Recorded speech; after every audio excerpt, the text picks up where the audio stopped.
आएगा। Welcome the Pakistani father and son reaction में उम्मीद करता हूं आप सब खैरियत से होंगे, जाओगे, खुश होंगे। यार मेरा नाम वजाहत मैं है। नाना यार जी। भाई इंडोनेशिया ने दे दिया भारत को इतिहास का सबसे बड़ा ऑर्डर, जिसको देखकर चीन से पाकिस्तान के पिछवाड़े में लग गई लाल कौन सा मिर्च। ऑर्डर दे दिया हो यार? पता नहीं भाई साहब कौन सा ऐसा ऑर्डर दिया कि पाकिस्तानियों और चाइनीज के पेटों में मरोड़े पड़ चलो रही है वॉच भाई। करते हैं। यार तुम क्यों जलते हो भारत की इस उड़ान से? देखते जाओ, भारत इस दुनिया की अगली सुपर पावर है भाई, कोई नहीं रोक सकता भारत को। वॉच करते कोडन करते स्टार्ट। दुनिया की ताकत का असली खेल बंद कमरों में नहीं, बाजार की बोली में तय होता ये है। बात तो है यार। और इस बार जो हुआ है उसने वॉशिंगटन से टोक्यो तक हलचल मचा दी है। वर्षों से खुद को वैश्विक औद्योगिक साम्राज्य का केंद्र मानने वाला यूनाइटेड स्टेट्स आज चुप है, क्योंकि जिस सौदे को वह अपनी झोली में गिरा हुआ मान रहा था वह सीधे नई दिल्ली की झोली में चला गया। यह सिर्फ एक ऑर्डर नहीं, बल्कि उस मानसिकता पर करारा तमाचा है जो मानती थी कि भारत कभी उच्च गुणवत्ता वाले बड़े औद्योगिक निर्यात में पश्चिमी देशों की बराबरी नहीं कर सकता। अब तस्वीर उलट चुकी है और दुनिया देख रही है कि कैसे इंडिया ने ऑटोमोबाइल निर्यात के मैदान में एक ऐसी चाल चली है जिसने तथाकथित महाशक्तियों की रणनीति को ध्वस्त कर दिया।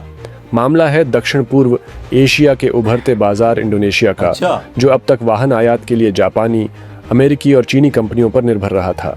लेकिन इस बार इंडोनेशिया की सरकार ने जो निर्णय लिया उसने वैश्विक ऑटो सेक्टर के समीकरण बदल दिए। भारत की दो दिग्गज कंपनियों टाटा मोटर्स और महिंद्रा एंड महिंद्रा को ऐसा निर्यात ऑर्डर मिला है जिसे भारतीय वाहन उद्योग के इतिहास का सबसे बड़ा सौदा माना जा रहा है। यह केवल संख्या का खेल नहीं, बल्कि भरोसे की जीत है।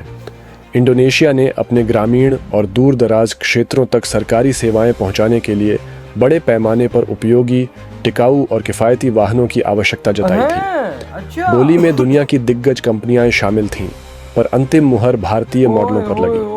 महिंद्रा को लगभग 35,000 स्कॉर्पियो आधारित यूटिलिटी वाहनों की आपूर्ति करनी है, जिनका उपयोग प्रशासनिक अभियानों, राहत कार्यों और ग्रामीण कनेक्टिविटी में होगा। ये वही प्लेटफॉर्म है जो कठिन रास्तों और चुनौतीपूर्ण इलाकों में अपनी क्षमता साबित कर चुके हैं। दूसरी ओर टाटा मोटर्स को करीब 70,000 लाइट कमर्शियल व्हीकल्स और छोटे ट्रकों की आपूर्ति का अनुबंध मिला है, जिनमें योद्धा जैसे मजबूत मॉडल शामिल हैं। इन वाहनों की खासियत यह है कि इनमें कर्मचारी भी बैठ सकते हैं, उपकरण भी जा सकते हैं और साथ ही सरकारी मिशन का पूरा लॉजिस्टिक ढांचा भी संचालित हो सकता है। यह सौदा दिखाता है कि भारतीय कंपनियां अब केवल घरेलू मांग तक सीमित नहीं रहीं, बल्कि अंतर्राष्ट्रीय प्रशासनिक जरूरतों को समझकर समाधान दे रही हैं। सबसे दिलचस्प पहलू यह है कि इस परियोजना के लिए अमेरिकी और यूरोपीय कंपनियों ने भी पूरी ताकत झोंक दी थी। उन्हें विश्वास था कि उनकी ब्रांड वैल्यू और पुरानी पकड़ के सामने कोई टिक नहीं पाएगा। पर वास्तविकता ने अलग कहानी लिखी। इंडोनेशिया ने स्पष्ट किया कि भारतीय वाहनों की गुणवत्ता चीनी विकल्पों से बेहतर और कीमत पश्चिमी कंपनियों से अधिक प्रतिस्पर्धी है। वर्षों से यह प्रचार किया जाता रहा कि तकनीकी उत्कृष्टता केवल पश्चिम की बपौती है, लेकिन इस निर्णय ने उस भ्रम को तोड़ दिया। जिन अमेरिकी कंपनियों को लगता था कि विकासशील देश उनकी शर्तों पर निर्भर रहेंगे, उन्हें यह समझना पड़ा कि अब विकल्प बदल चुके हैं और भारत विश्वसनीय आपूर्ति श्रृंखला के रूप में उभर चुका है। यह घटनाक्रम इसलिए भी अहम है क्योंकि इंडोनेशिया ने हाल ही में एक ऐसी सामाजिक योजना शुरू की है जिसके तहत सरकारी अधिकारी दूर दराज गांवों तक स्वास्थ्य, पोषण और प्रशासनिक सेवाएं पहुंचाएंगे। इस मिशन के लिए उन्हें ऐसे वाहन चाहिए थे जो कठिन भूभाग में भी टिकाऊ हों, रखरखाव सस्ता हो और बड़ी मात्रा में उपलब्ध कराए जा सकें। अमेरिका और उसके सहयोगियों के मॉडल महंगे साबित हुए, जबकि चीन के विकल्पों पर टिकाऊपन को लेकर प्रश्न चिन्ह लगे।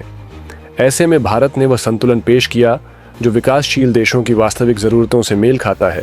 यह केवल उत्पाद की बिक्री नहीं, बल्कि रणनीतिक साझेदारी की शुरुआत है। इस सौदे का व्यापक संकेत यह है कि वैश्विक विनिर्माण की धुरी धीरे धीरे स्थानांतरित हो रही है। दशकों तक जापान और चीन को एशिया के औद्योगिक केंद्र के रूप में देखा जाता रहा, जबकि यूरोपियन यूनियन और अमेरिका तकनीकी श्रेष्ठता का दावा करते रहे। लेकिन अब समीकरण बदल रहे हैं। भारत ने दिखा दिया है कि वह गुणवत्ता, लागत और आपूर्ति क्षमता के त्रिकोण में संतुलन साध सकता है। यही वजह है कि इंडोनेशिया जैसे देश अब पश्चिमी दबावों से मुक्त होकर व्यावहारिक विकल्प चुन रहे हैं। अमेरिका के लिए यह झटका केवल व्यावसायिक नहीं, बल्कि मनोवैज्ञानिक भी है। वह वर्षों से विश्व फैक्ट्री की अवधारणा पर प्रभाव बनाए रखना चाहता था, पर भारतीय कंपनियों की बढ़ती विश्वसनीयता ने उस दावे को चुनौती दी है। जब कोई देश अपने संसाधनों और कौशल के बल पर प्रतिस्पर्धा जीतता है तो वह केवल आर्थिक लाभ नहीं कमाता बल्कि वैश्विक मंच पर सम्मान भी अर्जित करता है। भारत का ऑटो निर्यात क्षेत्र अब केवल आंकड़ों का खेल नहीं रहा बल्कि रणनीतिक प्रभाव का साधन बन चुका है। आने वाले समय में इस अनुबंध का विस्तार होने की संभावना जताई जा रही है। इंडोनेशिया के कई अन्य प्रांत भी इसी प्रकार के वाहनों की मांग कर सकते हैं। यदि ऐसा होता है तो यह सौदा एशियाई बाजार में भारत की स्थायी उपस्थिति को मजबूत करेगा। यह परिदृश्य उस धारणा को भी ध्वस्त करता है कि भारत केवल आईटी या सेवा क्षेत्र तक सीमित है। अब वह भारी उद्योग, परिवहन समाधान और बड़े पैमाने के निर्यात में भी अग्रणी भूमिका निभा रहा है। यह कहानी केवल 1 लाख से अधिक वाहनों की नहीं बल्कि उस आत्मविश्वास की है जिसने पश्चिमी वर्चस्व की मानसिकता को चुनौती दी है। जब इंडोनेशिया ने अंतिम हस्ताक्षर किए तो यह संकेत साफ था, दुनिया अब विकल्पों को नए नजरिए से देख रही है। भारत ने सिद्ध कर दिया है कि वह केवल प्रतिस्पर्धी नहीं बल्कि निर्णायक शक्ति बन सकता है और यही वह क्षण है जहां से वैश्विक औद्योगिक संतुलन की नई दिशा तय होती दिख रही है। इस पूरे घटनाक्रम का एक और बड़ा पहलू यह है कि भारत का ऑटोमोबाइल सेक्टर अब केवल निजी मांग पर निर्भर उद्योग नहीं रहा बल्कि रणनीतिक साझेदारियों का माध्यम बन चुका है। इंडोनेशिया ने जिन वाहनों का चयन किया है वे केवल परिवहन साधन नहीं बल्कि प्रशासनिक मिशनों की रीढ़ होंगे। जब किसी देश की सरकार अपने सामाजिक ढांचे को मजबूत करने के लिए विदेशी कंपनी पर भरोसा करती है तो वह भरोसा तकनीकी क्षमता, समय पर आपूर्ति और दीर्घकालिक सर्विस नेटवर्क पर आधारित होता है। भारत ने इन तीनों मोर्चों पर अपनी विश्वसनीयता साबित की है।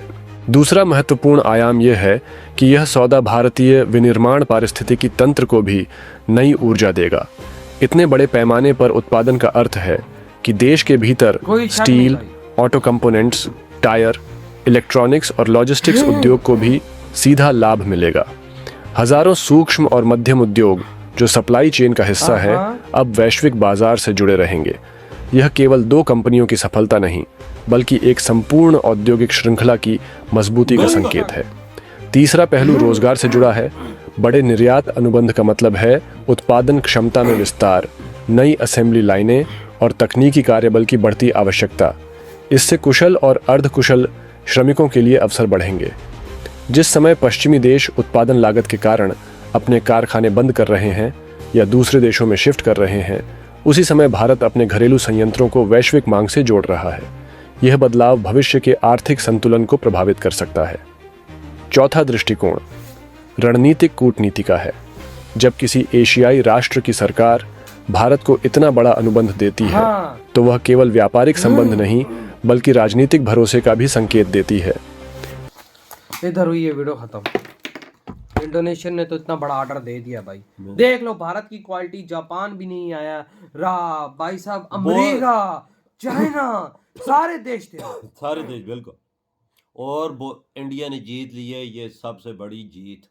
देख ले बोली भाई साहब, बाजी भारत के हाथों में आ गई ना भाई। ये होती है क्वालिटी और रेट। भारत प्रॉफिट बहुत कम रखता है और भाई क्वालिटी पे कोई कॉम्प्रोमाइज नहीं करता। तभी तो भाई आज देखो बिलियंस ऑफ डॉलर्स का ऑर्डर मिल गए ना यार। 70,000 गाड़ियां, मुंह से कहना आसान है भाई, 70,000 और सर 1,20,000 महिंद्रा की। हाँ भाई साहब, वो तो 2 लाख तकरीबन भाई साहब। भारत ने इस टाइम बिलियंस ऑफ डॉलर्स की गेम मार ली है। जब ये इंडोनेशिया में ये गाड़ियां जाएंगी, उधर की जनता यूज करेगी तो उनको भाई 100% अच्छी लगेगी और ऑर्डर करेंगे। उनको देखकर और देशों के भाई साहब जनता बोलेगी हमें तो made in India Tata Mahindra चाहिए, तो वो भी भाई भारत से डिमांड है। बिल्कुल बिल्कुल। ये भारत की कंपनी आज क्यों वर्ल्ड फेमस हो रही है? इसी वजह से हो रही है कि वो क्वालिटी पे कॉम्प्रोमाइज नहीं करती और कीमत भी उनकी कम है। क्योंकि जापान से जो अमेरिका से गाड़ियां आती हैं तो वो तो महंगी हैं वजह, और चाइना जो चीज देता है वो टिकाऊ नहीं होती, 4 दिन चलती है तो फिर खत्म। पाकिस्तानी थोड़ी सी शर्म कर लो, तुम्हारे पास हर फील्ड के अंदर आगे निकलने का मौका था, लेकिन तुमने क्या, तुमने भाई साहब इज्जत को नहीं बगैरती को चूज किया। ये भाई साहब हम भीख मांगेंगे बस यार। देख ये भाई हमारे देश के लिए सबसे बड़ी बेइज्जती की बात है। ऑटोमोबाइल का सेक्टर उठा दे रहे, इंडिया कितना पैसा और रुपया छाप रहा है इसमें, खाली ऑटोमोबाइल में। साला हमने बेकारीपन पे ध्यान दिया, यही किसी फैक्ट्री इंडस्ट्री पे ध्यान देते तो आज उसके अंदर किंग होते, लेकिन आज हम बेकारीपन में किंग है। बिल्कुल ये बात तो फर्क लिखी तो हुई। है ना भाई, फर्क तो होता है ना हर चीज में। हमारे पास वजह कुछ ऐसी चीज नहीं है, हम क्या चीज एक्सपोर्ट करेंगे? इंडिया पास हर चीज उन्होंने अपना ढांचे सब कुछ स्ट्रक्चर खड़ा किया है, तो सब कुछ आज सही एक्सपोर्ट भी कहा। कर रहा है ना। बिल्कुल। तो भाई आपके क्या थॉट है भारत की इतनी बड़ी जीत पर? इधर ही वीडियो तुम तो करते